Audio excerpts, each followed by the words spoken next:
નમસ્કાર દર્શક મિત્રો, નવજીવન ન્યૂઝમાં આપનું સ્વાગત છે। આજે જનનાયક બિરસા મુંડાજીની 150મી જન્મજયંતિ છે। આદિવાસી વિસ્તારોમાં ખૂબ હર્ષોલ્લાસ સાથે આ જન્મજયંતિની ઉજવણી કરવામાં આવી રહી છે। વાત ચર્ચામાં એટલા માટે છે, નર્મદા જિલ્લો આ વખતે મુખ્ય કેન્દ્ર સ્થાને રહ્યો છે, કેમ કે વડાપ્રધાન નરેન્દ્ર મોદી ડેડિયાપાડાના ધારાસભ્ય ચૈતર વસાવાના મત વિસ્તારને જે પીઠા ગ્રાઉન્ડ આવેલું છે ત્યાં આજે બિરસા મુંડાજીની જન્મજયંતિએ એક જનસભા કરવા જઈ રહ્યા છે। બીજી તરફ ધારાસભ્ય ચૈતર વસાવા એ જે તેમના પર ડેડિયાપાડા આવવા પર પ્રતિબંધ છે તેના કારણે નેત્રંગ ખાતે તેમણે જનસભા રાખી છે। તો આપણે સમજવું છે કે બિરસા મુંડાજીની આ જન્મજયંતિ પર શું રાજકારણ પણ રમાઈ રહ્યું છે, શું માની રહ્યા છે આ મામલે પત્રકારો પણ।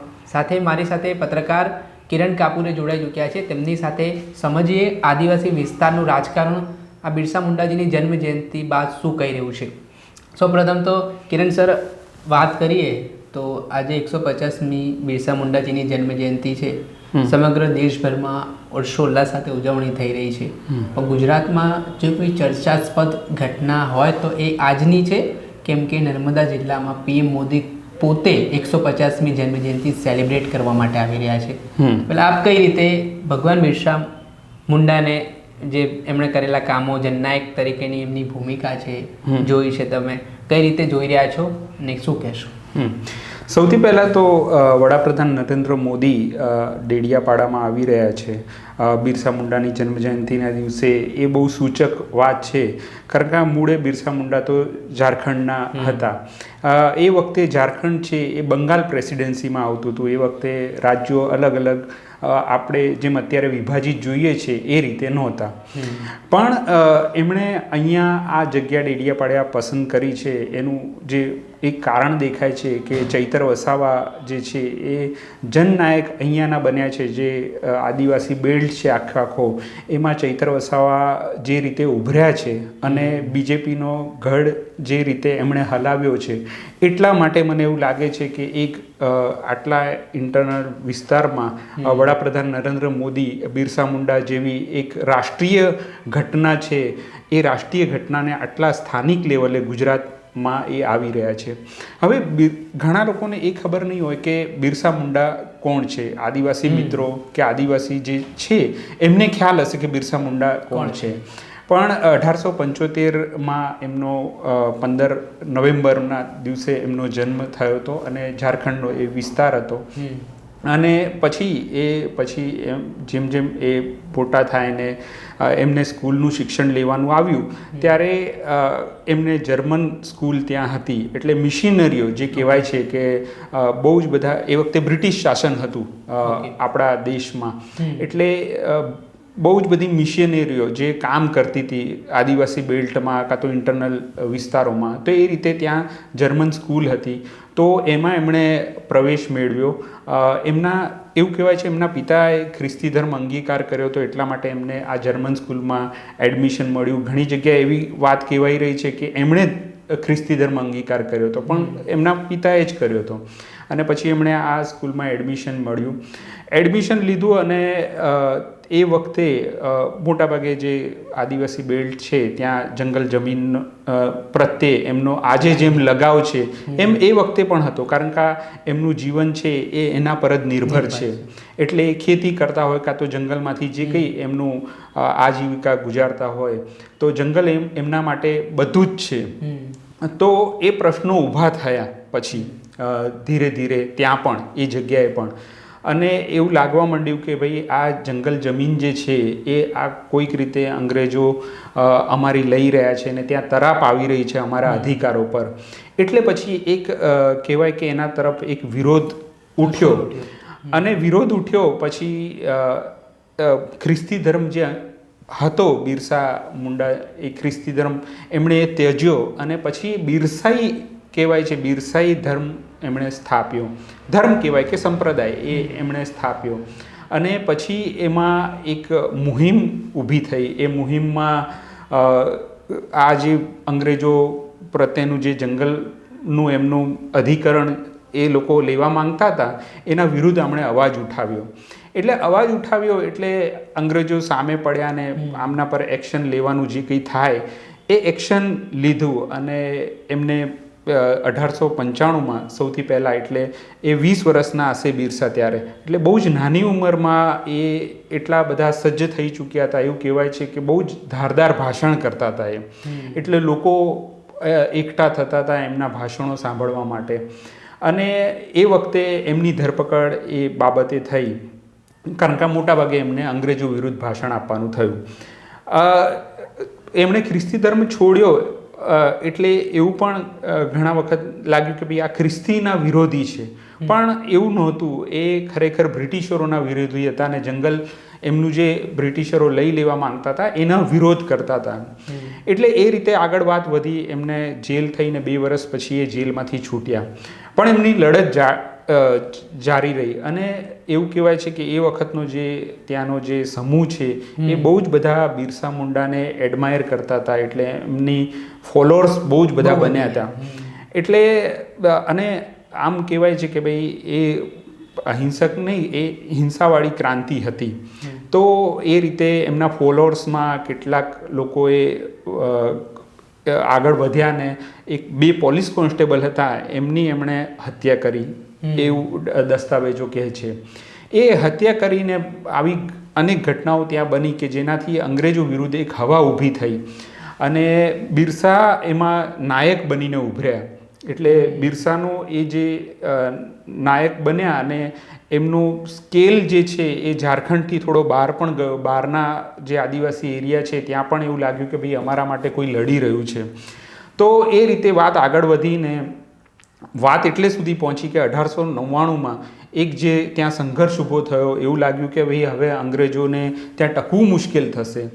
ત્યારે એમની પછી ધરપકડ થઈ. એમની સાથે એમના અનેક સાથીઓની પણ ધરપકડ થઈ અને એમને જેલમાં મૂકવામાં આવ્યા. અને પછી મને લાગે છે કે 3 મહિના સુધી એ જેલમાં રહ્યા અને 9 જૂન, મોટાભાગે 9 જૂન અને 1900ની સાલમાં, એટલે માત્ર 25 વર્ષની ઉંમરમાં 3 મહિના જેલમાં રહીને એ ત્યાં જ એમનું જેલમાં જ અવસાન થયું. એટલે એવું પછી જે અંગ્રેજોએ જે વાત કીધી કે ભાઈ એમાં કીધું કે ભાઈ એમને કોલેરા થયો હતો, પણ જેલમાં એમને કોઈને મળવા ન દેવાયા અને એમની તબિયત ખરાબ થઈ ત્યારે પણ એમને કોઈ સારવાર ન મળી અને એના કારણે એમનું અવસાન થયું. અને એમનું અવસાન થયું ત્યારે બહુ જ બધો વિરોધ થયો, કારણ કે એમને લાગતું હતું કે ભાઈ અમારો જે નાયક છે એ અવસાન થયો તો હવે જે આદિવાસી સમૂહ છે એ કાબૂમાં નહીં રહે, એવું અંગ્રેજોને લાગ્યું. ને પછી એમને બહુ મશક્કત કરવી પડી એ બધું ઠારવા માટે. પણ બિરસા મુંડાની જે આપણે આખું જીવન જોઈએ તો આવું જીવન હતું જે 25 વર્ષમાં આપણે અનેકવાર આપણે ભગતસિંહની વાત કરીએ છીએ. ભગતસિંહ પણ બહુ નાની ઉંમરે ફાંસીએ શહીદ થયા એમને. તો એ રીતે જ બિરસા મુંડાનું નામ પણ લેવું જોઈએ. બિરસા મુંડા એ જમીન જંગલની વાત કરી અને એના પછી જે ઝારખંડમાં એક કાયદો ઘડાયો 1908માં, જેના પછી આજે પણ એનું પાલન થાય છે એ કાયદાનું, કે જે આદિવાસીની મૂળ જમીન છે એમાં કોઈ બીજા આઉટસાઇડર છે એ કોઈ માલિક ન બની શકે. તો એ 1908નો જે કાયદો છે એની પાછળ પણ બિરસા મુંડાની આ લડત છે એ જવાબદાર છે એવું કહેવાય છે. તો આ હતી બિરસા મુંડાની આખી લાઈફ, જેના કારણે આજે પૂરેપૂરા ભારત દેશમાં બિરસા મુંડાને આદિવાસી સમાજ જે છે એ એમને ભગવાન તરીકેનું સંબોધન કરે છે. અને આપણે ચૈતર વસાવાની આજની પણ જે થોડા વિઝ્યુઅલ આવ્યા આજે, જે એમણે નેત્રંગમાં મને લાગે છે કે એમણે સભા કરી છે, તો ત્યાં બાબા સાહેબ આંબેડકર અને સાથે સાથે બિરસા મુંડાની પણ તસવીર હતી. તો બિરસા મુંડાએ જે જંગલ જમીન કાયદાની જે લડત આપી હતી એ લડતના કારણે આજે પણ એ હક આદિવાસીઓ સાચવી શક્યા છે. તો એમાં ક્યાંક ને ક્યાંક બિરસા મુંડાની એ લડત કારણભૂત છે અને એના માટે જ આજે પણ આદિવાસી સમૂહ એમને ભગવાન તરીકે સંબોધે છે.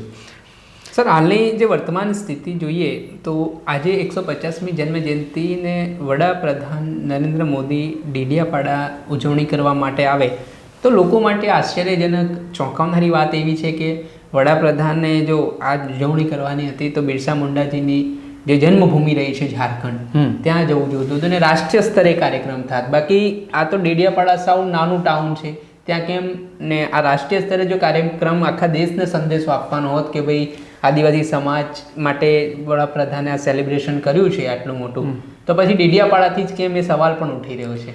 જો વડાપ્રધાન નરેન્દ્ર મોદી તારીખ અને એને લઈને બહુ જ પાક્કા છે. જેમ કે 31 ઓક્ટોબર જોઈએ આપણે તો સ્ટેચ્યુ ઓફ યુનિટી આવે છે, અને એ સ્ટેચ્યુ ઓફ યુનિટી હવે તો રાષ્ટ્રીય એકતા દિવસ ઉજવાય છે. એટલે એ રીતે આખા દેશમાં એનો પ્રચાર પ્રસાર થાય એ અને કાર્યક્રમો થાય એ પ્રકારનું આખી ગોઠવણ કરે છે. પણ આ જે અહીંયા આજે આવી રહ્યા છે બિરસા મુંડાની જન્મજયંતિના દિવસે ડેડિયાપાડામાં આવી રહ્યા છે, તો એમાં એવું લાગે છે કે આમાં બિરસા મુંડાને કોઈ તમે એક એમનું શ્રદ્ધાંજલિ કે જે એમને અભિવાદન આપવાનું જોઈએ એના કરતાં આ પોલિટિક્સ વધારે લાગે છે. ઝારખંડ તો એ 2-4 દિવસ પહેલાં જઈ આવ્યા અને બિરસા મુંડાને ત્યાં કંઈ જે કાર્યક્રમ છે એ ત્યાં પૂરો કરીને આવ્યા, પણ ડેડિયાપાડામાં બિરસા મુંડાની જન્મજયંતિના દિવસે આવું એ ઇટસેલ્ફ એવું બતાવે છે કે આ એક આદિવાસી સમૂહને જે અત્યારે ચૈતર વસાવાને જે રીતે એની પાછળ આદિવાસી સમૂહ પૂરેપૂરો જઈ રહ્યો છે ને ચૈતર વસાવાનું કદ મોટું થઈ રહ્યું છે ને ગુજરાતના જે પણ બીજેપીના નેતાઓ છે એમને એવું લાગી રહ્યું છે કે ચૈતર વસાવાની જે લહેર છે કે એમનું નામ જે રીતે વ્યાપ પ્રસરી રહ્યો છે એ અમે ખાડી નથી શકતા. એટલા માટે વડાપ્રધાન નરેન્દ્ર મોદી અહીંયા આવી રહ્યા છે એવું ક્લિયર કટ દેખાઈ રહ્યું છે. અને આ હવે આજે આવશે એ કેવી રીતે સંબોધશે એ પણ જોવાનું રહ્યું કે આદિવાસી સમૂહને કેવી રીતે સંબોધશે. કારણ કે એક બાજુ ચૈતર વસાવા અત્યારે તો એમની સભા શરૂ થઈ ચૂકી છે અને ત્યાં પણ લોકોનો સમૂહ આવી ચૂક્યો છે, અને એવું પણ લાગી રહ્યું છે કે કદાચ ચૈતર વસાવાના સભામાં વધુ લોકો હોય ને નરેન્દ્ર મોદીના સભામાં એટલા લોકો ન આવે. અત્યારે તો મશક્કત જે કંઈ અહીંયાના નેતાઓ હશે કે અહીંયાના અધિકારીઓ હશે એની એ હશે કે ભાઈ ચૈતર વસાવા કરતાં અહીંયા લોકો વધારે આવવા જોઈએ અને એની મશક્કત ચાલતી હશે.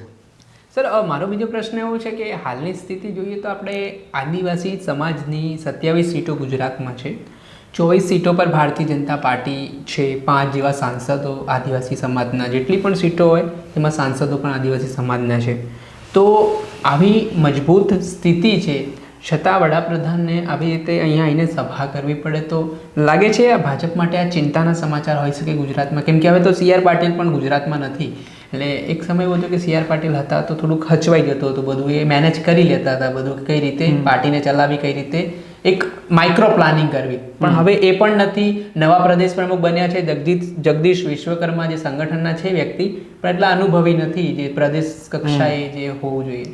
હા, એટલે એવું હોઈ શકે, પણ બીજેપીની જે રણનીતિ રહી છે એમાં હંમેશા એવું દેખાય છે એમનું કે એમના ગઢમાં કોઈ પણ કશું કોઈ કાંકરો ખરવા જાય એના પહેલાં જ એ છે ને ડેમેજ કંટ્રોલ કરી નાખે છે. એટલે અહીંયા પણ ડેડિયાપાડામાં આપણે કેટલી બધી ઘટનાઓ જોઈ. ચૈતર વસાવાની ધરપકડ થઈ, એ છૂટ્યા, અત્યારે એમને પ્રતિબંધ છે. ચૈતર વસાવા અનેક વાર તમને મીડિયામાં દેખાય છે, સોશિયલ મીડિયામાં, આપણી જેવી યુટ્યુબ ચેનલમાં તો બહુ જ બધી વાર એમનું કવરેજ થાય છે. સતત એમની આસપાસ કશુંક બનતું હોય એવું દેખાય છે.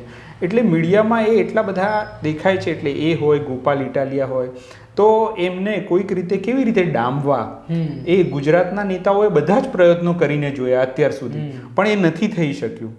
એટલા માટે કે ભાઈ આ વડાપ્રધાનનું જે એવું કહેવાય કે ભાઈ આ હુકમનું પત્તું અમે ઉતરીએ અને એનાથી કશુંક આ ઠરી શકે, ચૈતર વસાવાનું નામ, એમની પ્રવૃત્તિ, કાં તો મીડિયા પર એની અસર થાય, તો એ એવું લાગે છે કે વડાપ્રધાનનું કારણ જ એ છે કે ભાઈ કોઈક રીતે ચૈતર વસાવા જે જનનાયક બનવા જઈ રહ્યા છે અત્યારે, તો એવું જે દક્ષિણનો પાર્ટ છે એ છે, પણ પછી એવું પણ બને કે ભાઈ એ આખો જે ભિલિસ્તાન કહેવાય છે કે આખો બેલ્ટ કહેવાય છે ત્યાં સુધી જો એમની અસર પહોંચે તો ચૈતર વસાવા એક વધારે જોખમી નેતા બીજેપી માટે સાબિત થાય. અને એના માટે જ અને બીજી વસ્તુ એવી છે કે જ્યારે ભાષણ કરતા હોય છે ત્યારે એ આદિવાસી સમાજના જે જખમ હોય, જેમ કે એમની જમીનો છીનવી લેવામાં આવતી હોય તેવા આરોપો તેઓ કરતા હોય છે, તે એ વસ્તુ યાદ અપાવતા હોય છે કે આઝાદીના અમૃત મહોત્સવની વાત છે, પણ આજે પણ આદિવાસી સમાજને જોડીમાં લઈ જવું પડે છે. આજે શિક્ષકોની ઘટ છે, સારા ઓરડાઓ શાળાઓમાં નથી, ને રોજગારીની વ્યવસ્થાઓ છે આદિવાસી વિસ્તારમાં નથી, વિકાસના નામે જમીનો આદિવાસીઓની છીનવાઈ રહી છે. એ બધા જ્યારે પણ તેમના ભાષણો આપવા એ સાંભળ્યા, હજારોની સંખ્યામાં લોકો અલગ અલગ જગ્યા ઉમટતા હોય, પણ એ વસ્તુ એ રિયલાઇઝ કરાવવા માંગે છે આદિવાસી સમાજને કે તમારી જોડે આવી રીતે અન્યાય થઈ રહ્યો છે, આવી રીતે અત્યાચાર થઈ રહ્યો છે. તો આ કેટલું ઘાતક હાલની સત્તા પક્ષ સામે હોઈ શકે આવા નિવેદનો? જો એ બની શકે, ગ્રાઉન્ડ લેવલ પર જ્યારે પણ આપણે જઈએ છીએ ત્યારે આદિવાસી સમાજને થતા અન્યાય કે એમની જમીન કે જંગલ એ છીનવાઈ જતું હોય એ કંઈ નવાઈની વાત નથી. અત્યારે જે વિકાસની હોડ છે એમાં તો આ જંગલોનો એ હિસ્સો બહુ ઝડપથી એમની પાસેથી જઈ રહ્યો છે. એટલે હવે જે પહેલાં જે સિક્યુરિટી એમને લાગતી હતી કે ભાઈ સરકાર કે શાસન એ અમારા જંગલ જમીન સુધી નહીં પહોંચે, અને પહોંચતી બી હતી ત્યારે આદિવાસી સમાજ એમને લડત આપતો હતો ને એ પીછેહટ પણ થતી હતી. પણ હવે જે રીતના બીજેપી સરકાર છે એ રાજ્યમાં હોય કે દેશમાં હોય, એટલે ગઈકાલે બિહારની જે રીતના એમને જીત મળી છે એટલે મને લાગે છે આખા દેશમાં 21 રાજ્યો બીજેપી જોડે છે, કાં તો શાસનમાં હોય કાં તો સપોર્ટને ભૂમિકામાં હોય. તો તમે જુઓ કે બીજેપી કેટલી મજબૂત પાર્ટી બની છે. એની સામે કોઈ એક નાનકડા ગુજરાત જેવા ક્ષેત્રમાં ચૈતર વસાવા જેવો નેતા એની વાત કહેતો હોય તો એમાં વજૂદ તો હોય જ, પણ સરકારને ખબર છે કે ભાઈ કેટલું પણ ચૈતર વસાવા કહેશે તો અમારે કોઈ પ્રોજેક્ટ કરવો હશે તો અમે એ બધો વિરોધ ખાડીને પણ કરીશું. આટલું મોટું સ્ટેચ્યુ ઓફ યુનિટી બનાવ્યું એમણે, પણ સ્ટેચ્યુ ઓફ યુનિટી બનાવ્યું તો એમાં કેટલાય આદિવાસી લોકોની જમીન ગઈ, જેનો વિરોધ હમણાં બીજી પણ જમીન જઈ રહી છે, તો એનો વિરોધ ચૈતર વસાવા હમણાં જ કરતા હતા થોડા વખત પહેલાં. તો આ બધા તમે સિરીઝ ઓફ ઇન્સિડન્ટ જોશો તો તમને એવું લાગશે કે સરકાર આદિવાસીની વાત કરે છે, બિરસા મુંડાની જન્મજયંતિ ઉજવી રહી છે, પણ ગ્રાઉન્ડ લેવલ પર જ્યારે આદિવાસીની જમીન લેવાની થાય કાં તો એમનો કશો હક છીનવવાનો થાય તો એમાં કશું કચાશ નથી રાખતી. એ પોતાનો પ્રોજેક્ટ બિલકુલ લાગુ કરે છે અને અમલી બનાવે છે. સર, મારો છેલ્લો પ્રશ્ન, થોડા દિવસ પહેલાં મેં અત્યારે નવનિયુક્ત ભાજપના પ્રદેશ પ્રમુખ જગદીશ વિશ્વકર્માનું ભાષણ સાંભળ્યું. આદિવાસી વિસ્તારોમાં તેઓ સભા કરી રહ્યા છે આ દિવસોમાં. તો એમનું એવું કેવું હતું કે આદિવાસી સમાજ ભોળો સમાજ છે ને ભારતીય જનતા પાર્ટી હંમેશા એની સાથે રહી છે, મુખ્યમંત્રી એમની સાથે છે, પ્રધાનમંત્રી એમની સાથે છે, ને એમણે નામ લીધા વિના ચૈતર વસાવા પર પ્રહાર કરતા કહ્યું કે કેટલાક બહુરૂપિયાઓ સાધુના વેશમાં ફરી રહ્યા છે એટલે આવા લોકોથી છેતરાતા નહીં. તો અહીંયા પ્રશ્ન એવો પણ ઊભો થયો કે આજે આદિવાસી સમાજ સાથે મુખ્યમંત્રી હોય, પ્રધાનમંત્રી હોય, તો જે રિયાલિટી આપણે જોઈએ છે કે તુરખેડાનો બનાવ હોય કે પછી આજુબાજુના ગામનો બનાવ હોય કે રાત્રિ દરમિયાન મહિલાઓને જોડીમાં નાખીને લઈ જવી પડે, રોડ રસ્તાની દયનીય હાલત છે. તો સર, આ બધું ભાષણની બાબતોમાં અને રિયાલિટીમાં ઘણું અંતર છે. તો આવું શક્ય હતું કે ભાઈ આદિવાસી સમાજ સાથે જો ભાજપ હોય તો આવું થાય કે આજે પણ જોડીઓમાં લઈ જવું પડે એમને? એટલે જો આપણા જે મેઇન સ્ટ્રીમ મીડિયા છે કાં તો અત્યારે પણ જે યુટ્યુબર છે, તો તમે આમ જોશો તો આદિવાસીના બહુ ઇન્ટરનલ તમે ગામડાઓમાં જશો તો તમને એવું લાગશે કે કેટલાક ગામડાઓ હજુ પણ એવી જગ્યાએ છે જે તમે કહો છો કે ભાઈ જોડીમાં લઈને જવું પડે જ્યારે ગર્ભવતી હોય સ્ત્રી. એટલે આ ઘટનાઓ કેટલીક જ કેમેરામાં કેદ થતી હશે, બધી તો કેમેરામાં કેદે નહીં થતી હોય. એટલે આ જે વિકાસવાળી વાત છે એ એવું છે કે એક શહેરી સ્તરે અને બીજું કે નાના ટાઉનના સ્તરે તમે એ વિકાસને જોઈ શકો, એ ઇન્ફ્રાસ્ટ્રક્ચરને જોઈ શકો, પણ થોડાક તમે અંદર જાઓ 50-100 કિલોમીટર અંદર તો હજુ પણ એ બાબતે ઘણી જગ્યાએ તમને હેલ્થ કે એજ્યુકેશન એ બાબતે તમને હજુ પણ ખામી દેખાશે. અને બહુ જ બધા એવા વિડીયો યુટ્યુબર અત્યારે કરી રહ્યા છે કે ભાઈ તમને આ જગ્યાએ સગવડ નથી કે આવું નથી. તો એ એક વાત એ છે કે સરકાર પ્રચાર ભલે કરતી હોય કે ભાઈ અમે આદિવાસી સાથે છે અને આદિવાસીને બધી સગવડ આપીએ છીએ, પણ મને એવું લાગે છે કે એ લોકોને જેટલી જરૂર છે એટલી જ સગવડ એમને આપવી જોઈએ. પછી એમના તમે ક્ષેત્રમાં પ્રવેશો અને પછી ત્યાં પ્રોજેક્ટ નાખો અને પછી એનો લાભ આદિવાસી સમાજ કરતાં બહારના આઉટસાઇડર લઈ જાય તો એવું ન થવું જોઈએ. અને એ ડર આદિવાસી સમાજને બહુ જ હશે કે જ્યારે પણ આવો કોઈ પ્રોજેક્ટ નખાય એનો વિરોધ કેમ થાય છે, કારણ કે એમને ખબર છે કે આઉટસાઇડર આવે ને પછી એમાં એમને પોતાને કશું લાભ નથી મળતો. આખરે થોડાક લોકોને મળ્યો હશે, સમજી કે સ્ટેચ્યુ ઓફ યુનિટી છે તો થોડાક લોકોને કંઈક ત્યાં રોજગારી મળી હશે, પણ એની સામે જે નુકસાન થયું છે એનું પ્રમાણ વધારે છે. અને આ ડર આદિવાસી સમાજને હંમેશા રહેવાનો છે. અને એટલા માટે ચૈતર વસાવા જેવા છે એ પોતાનો અવાજ એ બુલંદ રાખે છે. એક નાનકડી પણ ઘટના હોય તો એના વિશે આદિવાસી સમાજને જાગૃત કરવાનું કામ આવા આગેવાનો જ કરશે, નહીં તો કોણ કરશે? ચોક્કસથી આ હતા પત્રકાર કિરણ કાપુરે. તેમણે જનનાયક બિરસા મુંડા વિશેનો ઇતિહાસ આપણને જણાવ્યો. ઘણા બધા લોકોને એમના ઇતિહાસ વિશે ખબર નથી. ઘણા આદિવાસી સમાજના યુવાનો છે એમને પણ કદાચ નહીં ખબર હોય, પણ આખા વિગતવાર તેમણે વાતો કરી કે કઈ રીતે તેમણે લડતો ચલાવી, કેવી રીતે તેમણે અંગ્રેજોને હંફાવ્યા. ને જે બીજી વાત હતી કે વડાપ્રધાન ડેડિયાપાડા મુલાકાત આ ખરેખર એક ધાર્મિક પ્રસંગ છે કે પછી એની પાછળ રાજકીય રમત છે, તેને લઈને પણ તેમણે આપણા સમક્ષ એનાલિસિસ સમજાયું કે કઈ રીતે વડાપ્રધાન કેમ આવ્યા અને શું પરિસ્થિતિ છે તે આગામી સમયમાં બનવાની છે.